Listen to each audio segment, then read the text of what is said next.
Well, Peter Wells is Director of the Centre of Automotive Industry Research at Cardiff University. We began by talking about NIO's latest results.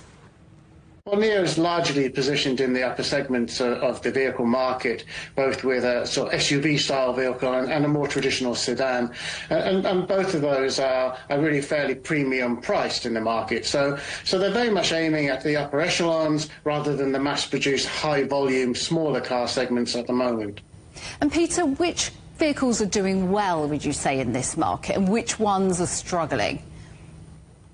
Well, both of the main models that NIO has on offer at the moment, and they've developed a new sub-brand as well, they've both done okay, but I think the concern is that the rate of growth in sales of those vehicles has perhaps not quite matched expectations.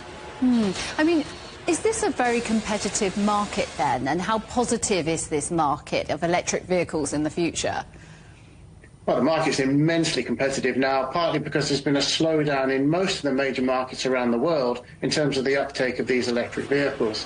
So we're seeing quite a lot of retrenchment, reversal of plans, and a growing number of companies are in trouble, are struggling a bit now with their electric vehicle plans.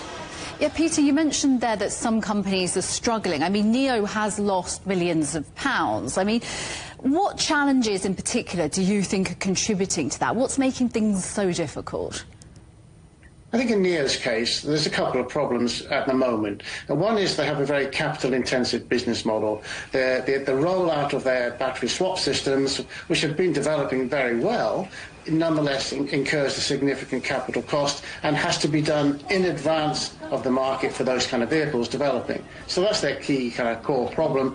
But alongside that, we've got the increasingly crowded segment of the market that they're operating in, where price cuts have become established, and it's becoming very difficult, therefore, to make money on the cars alone. And it'll take a few years before that network becomes self-sustaining.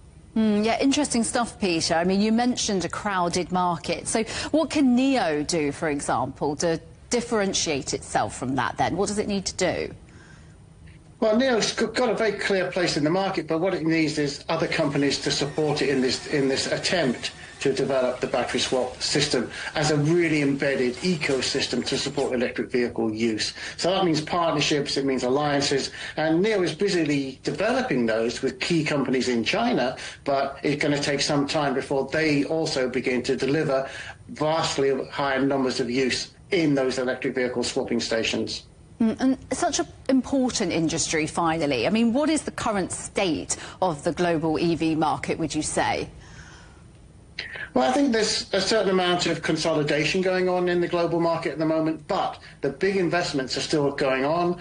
Despite some slowdown, there's huge amounts of government money being poured in. I think in essence, the momentum is unstoppable, but it's just going to take a little longer than was originally anticipated.